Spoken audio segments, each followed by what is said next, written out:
Hey, my Easy Way family. I have a really cool book I want to talk about today, and it's from a colleague named Lisa Moskovitz. She wrote the book, The Core 3 Healthy Eating Plan.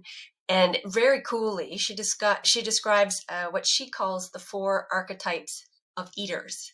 And I thought this would be fabulous for everybody here to think about and consider where they are in these archetypes. Not that we have to really put ourselves in pigeonhole ourselves into these categories, but I think what it does is it gives us a little context, and it allows us to really sit with something and go, you know, how do I navigate some of the complexities around the thoughts I have about food and my relationship to self.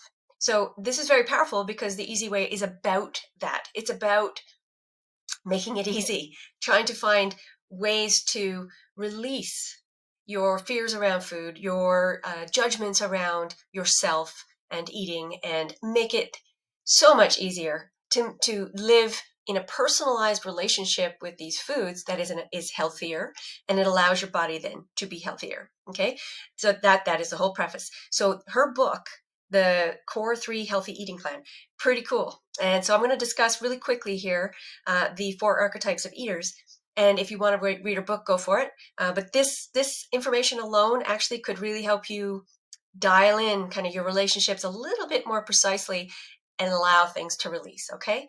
So one of the things about it is, even though there's 4 archetypes, we float between several of these at different times of our lives, or maybe even daily. So consider that this is very fluid. This is not you are only this. This is very fluid. And again, you don't have to define yourself after just kind of thinking these things through, but just sort of process them and say, gee, maybe I could improve my relationship in some way to food and self. Okay, so the 4 archetypes. So I'm just going to look at my notes here, but the 4 archetypes, there's an erratic eater, a dependent eater, a judgmental eater, and an obsessive eater. So I'm going to go through each one very quickly, and you can kind of let us know in the comments, what you are on a regular basis and how you can maybe make some changes. All right, the erratic eater. So the erratic eater is somebody who may not be stressed, or may not be eat when stressed. So for example, you're working a lot, or you're taking care of kids, or you're whatever it is, and you just say, I don't have time to eat, or you just say you forget to eat. Those are, or you're maybe go in spurts and you're like a nighttime eater, or you'll go in spurts and you're like a really binge eater. These are the erratic eaters. They don't have much of a schedule. They haven't allowed their body to have a nice routine.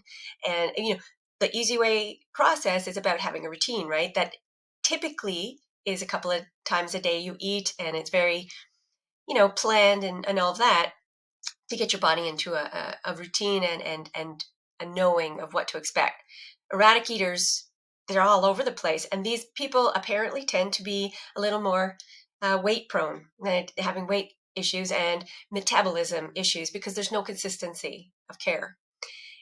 They need to dial in practice, mindful eating practices. I'm a big fan of this. I think that you have to train your brain to to to consistently dial in. Oh, why am I skipping a meal? Or why am I saying, it doesn't matter, I don't have to eat my lunch? Why are you pushing the boundaries like that? Because you were sabotaging your own health efforts. So practicing mindful eating, getting a schedule to improve your relationship to self and food, and to plan meals ahead of time. Big fan of batch cooking. I mean, we preach that here all the time, because it gives you space to be busy, to do other things in your life, but you're still consistently eating well. So that's the erratic eater, and ways to help them. The second one, archetype, is the dependent eater. So a dependent eater tends to be more of the emotional eater. They see foods or their meal times as a focus point. It's like, oh, I just had breakfast. Now I'm thinking, what am I going to have for lunch? Oh, what am I going to have for supper? Like, it's a very big focus point, and there's a lot of emotion wrapped around that.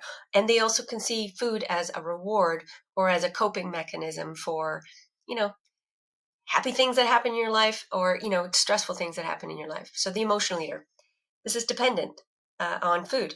So what they need, apparently, and I agree with this, is they need to develop non-food related rewards and coping mechanisms. No brainer, right? But that takes practice. That takes becoming very aware when your emotional eating comes up. It's a huge topic. Being very aware of that, and then having ways to pivot when those things come up. It could be journaling, could be tapping, could be going to a different room, could be calling somebody. I mean, and then developing non-food rewards and coping mechanisms. So that might be, you get yourself a great book, or you find a new journal that you want to buy, or you get a new pen, or you um, uh, I guess we could think of so many more, but that's the dependent eater. And then thirdly, there's the judgmental eater, and this is apparently the serial dieter, the person that says, I've tried every diet, I'm always on a diet, and they have extreme judgments of food as being good or bad. And in the easy way, we talk a lot about keeping gluten out, and gluten is not a food group. Gluten is a protein, and so it's a complex protein. It's not a food group. So, and there's a lot of science to support doing that long term if you want a healthy body. But a judgmental serial dieter is very different. It's not saying, the research supports that. It really feels appropriate for my, health concerns. I don't see it as bad. Gluten is not inherently bad. It's just not well received by your particular body. That's very different than being a judgmental eater. A judgmental eater says that is bad, and I am bad if I eat it, or that is good, and I am a good person if I eat that. That's the judgmental dieter or eater. So what they would need is to challenge those food rules.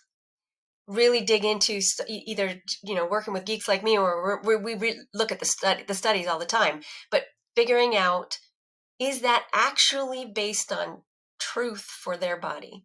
And if it is, then it's not good or bad. The food inherently isn't good or bad. It's, does it serve me or does it not serve me at the stage of life that I'm at? And that's the personalization piece. And then they will get rid of that judgment. But that's something you develop over time, but it's pretty easy to do. And then, fourth thing is the obsessive eater. Now, the obsessive eater is the person that has an actual eating disorder, and that could be orthorexia, could be anorexia, could be bulimia. There's lots of psychological impacts there that, as they progress through that, it changes their physiology, and that can make things very, very dangerous. So those people need some professional assistance before they would ever do something like a diet. Now, the easy way, we make it very clear that this is not a place for people with confirmed eating disorders, because even though we're working towards a personalized diet, there's a psychological component that can't be addressed in a group situation easily. It needs some one-on-one and personalized care. But the other three archetypes are fabulous to really think about. So erratic, dependent, judgmental, and see where you kind of flit in and out of those things, and what are your triggers for going in and out of those archetypes.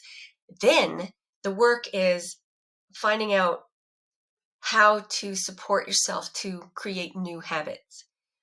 That's once you do that's that makes everything easy, right? Then this is no longer a diet, it is a lifestyle, and it's a lifestyle that supports who you are now and who you want to be. So then and it just becomes part of what you do, and then you no longer can define yourself as an erratic eater or a dependent eater or a judgmental eater or even an obsessive eater occasionally.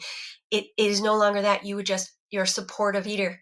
You have a personalized supportive eating ideal that works very, very well with who you are, what your body needs and craves and desires, and what it's developing into, because it satisfies your why. So I hope that helps. Again, read her book, The Core 3 Healthy Eating Plan. Again, Lisa Moskovitz. I'm going to put some information in another post so you can kind of think about it. And I encourage you to really think it through and say, gee, does this apply to me? And share some information in a post in the comments so that we can talk it through and share each other's stories and learn from each other and help each other navigate this, so it's no longer something that controls us. So that's the whole purpose of the Easy Way, guys. And I'm glad you're here. We'll talk soon.